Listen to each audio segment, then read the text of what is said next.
నా ప్రేమ నీకోసమే 52nd chapter. Issue baby చిట్టి చిట్టి చేతులతో దక్ష వైపు ఒకసారి, ఇందు వైపు ఒకసారి నీళ్లతో కొడుతుంది. హే అల్లరి పిల్ల, ఆపుతావా లేదా అని ఇందు అరుస్తూ ఉన్నా నో మమ్మా అంటూ ఇంకా ఎక్కువ వాటర్ కొడుతుంది.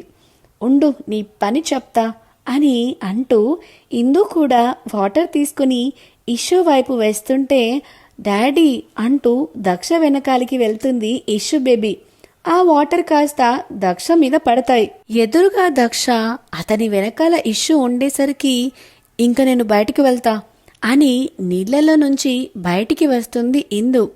చాలాసేపు అయిందిగా, మనం కూడా డ్రెస్ చేంజ్ చేసుకుని వేరే గేమ్స్ దగ్గరికి వెళ్దాం బేబీ అని అనగానే ఓకే అనుకుంటూ వాళ్ళు కూడా వాటర్లోంచి బయటికి వస్తారు. అలాగే ఈశ్వర్ ఫ్యామిలీ కూడా ఫ్రెష్ అవ్వడానికి వెళ్తారు. దక్ష అక్కడే ఒక రూమ్ బుక్ చేయడంతో పాపని తీసుకుని అటు సైడ్ నడుస్తూ ఉంటే ఇందు అక్కడే ఉంటుంది. ఎక్కడికి అని కోపంగా అడిగే లోపే వెనకాల ఈశ్వర్ ఫ్యామిలీ కూడా రావడం గమనించి సైలెంట్ అవుతుంది.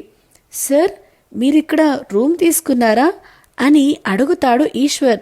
హా అని అనగానే నెంబర్ ఎంత అని అంటే 302 అంటాడు దక్షబాబు.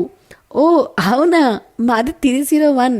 ఈరోజంతా మీతో కలిసి స్పెండ్ చేసే ఛాన్స్ వచ్చింది అని నవ్వుతూ నీకేం ప్రాబ్లం లేదుగా అని అడుగుతాడు. నో ప్రాబ్లం అని పైకి అని మీరు ఉన్నారని ఆ రాక్షసి సైలెంట్గా ఉంది. ఇప్పుడు రూమ్లో ఏం గొడవ చేస్తుందో.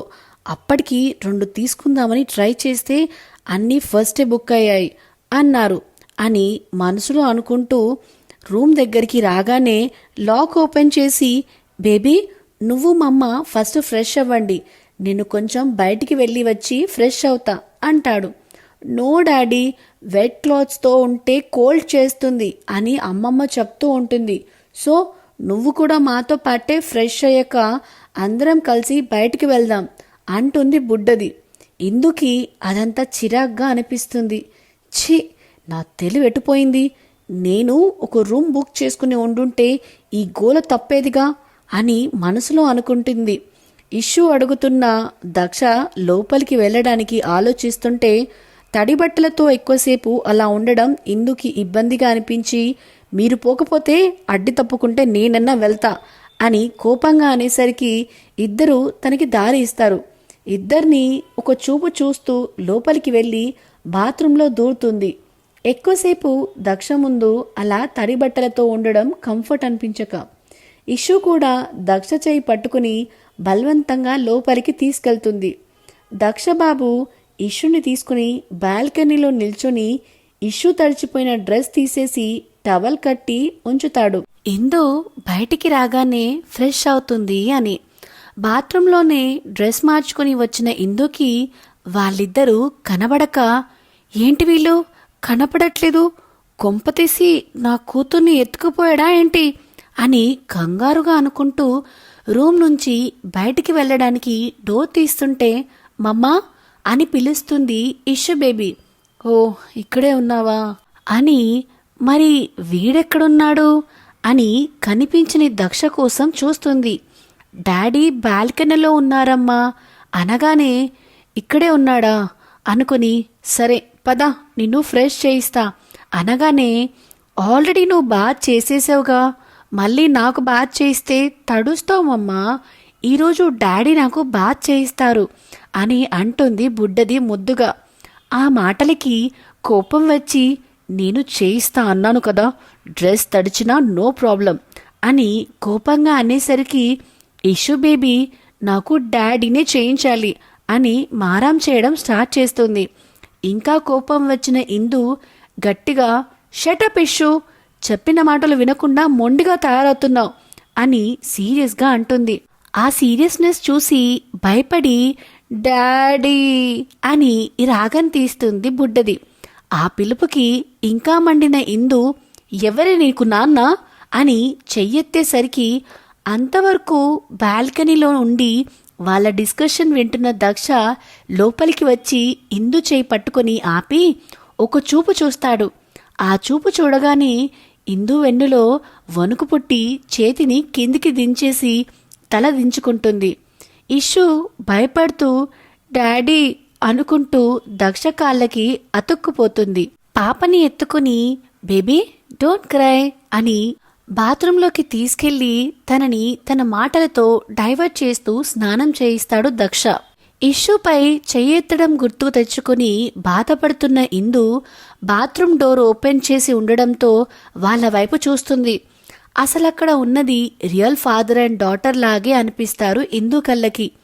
అంత బాండింగ్ వాళ్ళ మధ్య పెరిగిపోతూ ఉంటే తట్టుకోలేకపోతుంది ఇందు. తర్వాత బెడ్ మీద కూర్చుని ఆలోచనలో పడుతుంది. ఇష్యూకి స్నానం చేపించి టవల్ కట్టి బయటికి వెళ్ళి మమ్మతో డ్రెస్ వేయించుకో అని చెప్తాడు దక్షబాబు. నో డాడీ, మా అమ్మ నన్ను కొడుతుంది అని భయపడుతూ అంటుంది బుడ్డది. ఆ మాటకి ఇందు మనసు చివుక్కుమంటుంది. ఎవరి వల్లో తన కూతురికి తను దూరం అవుతుంది అనిపిస్తుంది ఇందుకి. నో బేబీ, మా అమ్మకి నువ్వంటే చాలా ఇష్టం.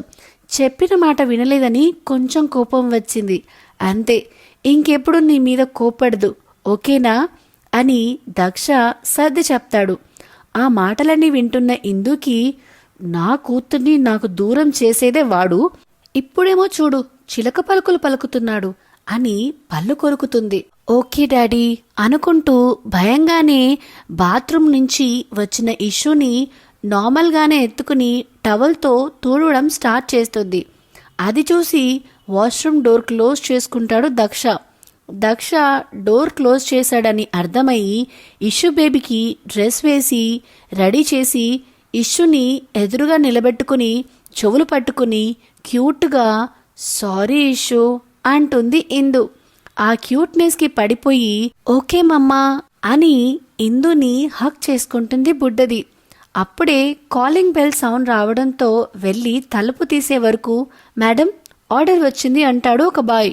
ఎవరికి అనగానే దక్ష అని అంటాడు సదరు వ్యక్తి. ఓకే ఇటు ఇవ్వని ఆ కవర్ ఓపెన్ గానే ఉండడంతో చూసేసరికి డ్రెస్ ఉంటుంది. ఓ అయ్యగారు డ్రెస్ కూడా తెచ్చుకోలేదంటే ప్రీ ప్లాన్డ్గా రాలేదా, మరి ఎలా వచ్చాడు, ఎందుకు వచ్చాడు అనుకుంటూ ఉంటుంది.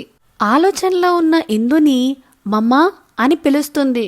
హా ఇష్యూ చెప్పు అంటూ కవర్ సోఫాలో పడేసి ఇష్యూ దగ్గరికి వస్తుంది. మమ్మా నేను రక్షత్ని కలిసి వస్తాను అంటుంది.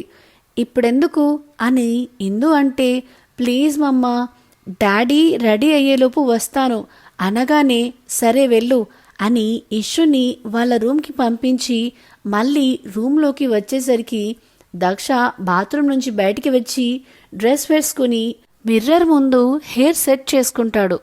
దక్షని చూడగానే తగ్గిన బీపీ మళ్ళీ పెరగడంతో కోపంగా డోర్ క్లోజ్ చేసి లోపలికి రావడంతో ఇష్యూ కనిపించక ఇష్యూ ఏది అని అడుగుతాడు దక్షబాబు.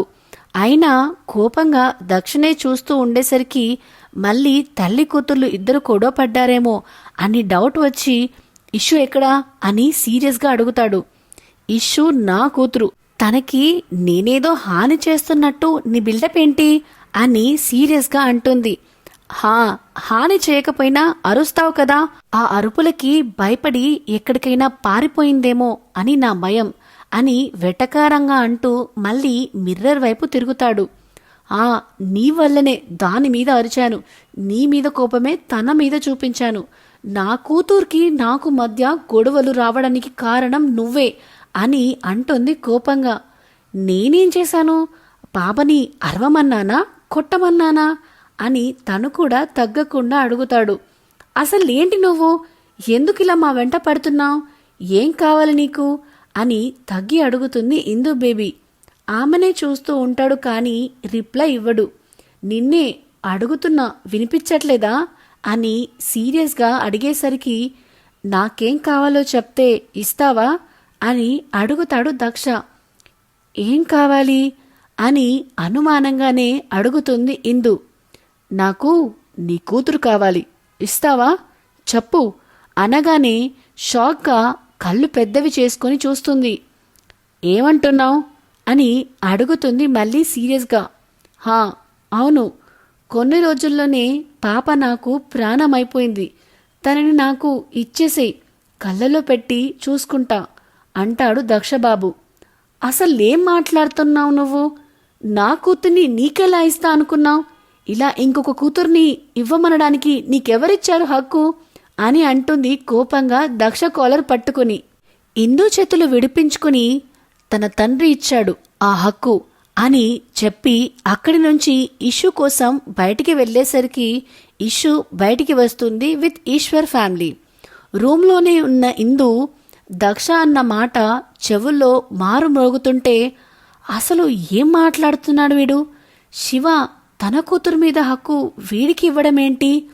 నిలదీసేసరికి నోటికి వచ్చింది వాగుతున్నాడు అని తనకు తానే అనుకుంటూ ఉండగా మమ్మా అని పిలిచిన ఇష్యూ పిలుపుకి తేరుకుని తను కూడా వాళ్లతో జాయిన్ అవుతుంది.